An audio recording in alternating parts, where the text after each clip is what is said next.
We're here tonight and will be here in the days to come in the East because Trump has ordered his MAGA minions in state legislatures around this country, now in North Carolina, to rob power from those of us in eastern North Carolina. Now, a thief will steal from you when you're out of your house, but a robber does it right in your face. A robber bets that you will run rather than stand. A robber bets that you will let it go rather than hold on to your light. A robber does it looking right at you. A robber does it and claims it's right. A robber does it and claims it's the rules. A robber does it even with a smile. And some robbers are so bad that they'll tell you it's the best thing for you, like the slave traders that went to Africa and robbed people and then told them they were rescuing them. Said, we're robbing you to bring you over to a place where you can become civilized, when Africa was civilized hundreds and hundreds of years before Europe, but that's a story for another time. 42 million hungry Americans this past week or so were robbed of their SNAP benefits. Now, they may be restored, but we don't know when. We know the court has ruled, but they've been robbed. Somebody said robbed. 22 million people, working people, poor, Brother Jimmy, Elder Jimmy, working people who don't get health care from their jobs are 2 months away, and some less than that, of either having to pay twice as much, which means they won't be able to afford it, or just losing it. And they are being robbed by people in the Congress who get free health care just because they get elected. And we pay for it. And what is in the mindset of somebody when you get elected by the people and then you want to take from the people what you get from the people? It's robbery.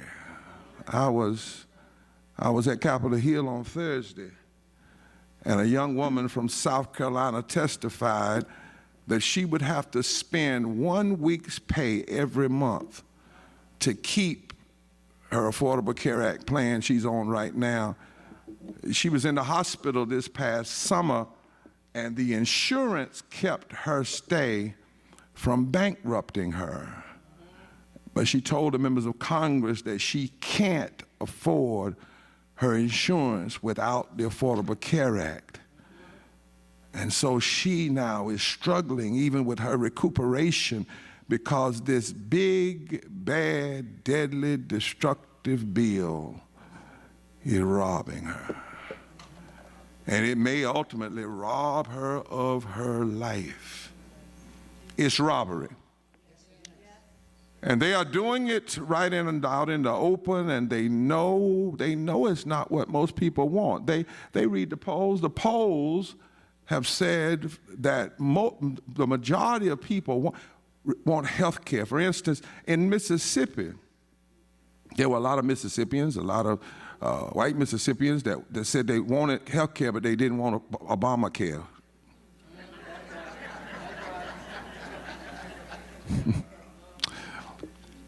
But they went through COVID and they found out that when COVID kills you, it doesn't kill you white, it doesn't kill you black, it doesn't kill you Democrat, it doesn't kill you Republican, it just kill you dead. And so now even 68, 70% of Republicans in Mississippi want health care, and they want it by any name necessary. Medicaid expansion, Affordable Care Act, you can just give it to them. They know that this is not what people want. The polls say they're underwater in the polls. Just today, as I was coming over here, it says that even among white people, Trump is now underwater, way less than 50%. But what happened? They saw 7 million Americans march in the street just a few weeks ago, declaring that when it comes to being one nation under God, indivisible, with liberty and justice for all, we will not be divided. Did you see those folk out there? Were any of y'all out there? My God. White folk and black folk and brown folk and Asian folk and Latino folk and young folk and old folk and gay folk and straight folk and trans folk and just folk. Christian folk and Jewish folk and Muslim folk. Something, you know, pain has a way of making you come together. How many of y'all old enough to remember that scene in Archie Bunker? What was that place? What was it called? That show called All in the Family. And he fell out. And I think George Jefferson had to give him mouth-to-mouth resuscitation. Melvin over there tripping. You remember that? And when he woke up, you know, because Archie Bunker didn't like black folk. And he said, well, I guess I have to take it any way I can. Something about pain. And these MAGA Republicans, I don't even like to call them Republicans because my grandfather was a Republican. My mama's father was a Republican, but he was a Lincoln Republican. He was an Eisenhower Republican. That's a whole different conversation. But these MAGA Republicans, these extremists, they know they can't win on their agenda. They know that. If people knew what they really stood for up front, they can't win. And even in North Carolina, when Trump won North Carolina, the others couldn't win, the governorship and the lieutenant governor. And he only won North Carolina by 183,000 votes, 18,300 votes per county. But the problem in North Carolina wasn't that he won, is too many of us stayed home. 1.2 million poor and low-wage people that could vote didn't even vote. 650,000 black folk.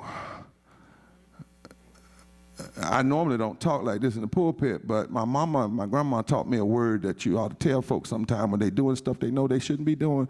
That's just trifling. Anybody staying home now and not participating in the right to vote, it's just trifling. It's trifling. So they know they can't win. They know if people vote, they can't win. So just like he did after he lost the 2000 presidential election, Trump made a call. Remember, he made a call to Georgia. Now he's made a call to North Carolina. And the Republicans, the MAGA Republicans, jumped to do his bidding. All these folk that claim that they love states' rights, they love being independent. But when Daddy called, he called House Speaker Destin Hall, and Destin was very clear about his intentions, and he told him what he wanted.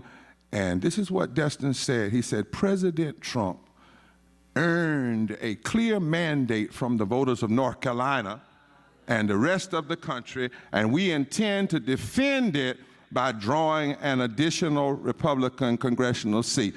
Can I translate that for you? President Trump barely won North Carolina. We know that now people don't like his policies, and so we're going to cheat to try to keep him in and give us the power that we want.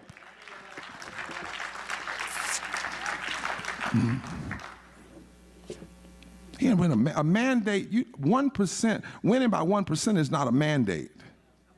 And even if it was, there is no political victory that once you win gives you a right to violate the United States Constitution. There is no political victory that gives you the right to run roughshod over the people. There is no political victory.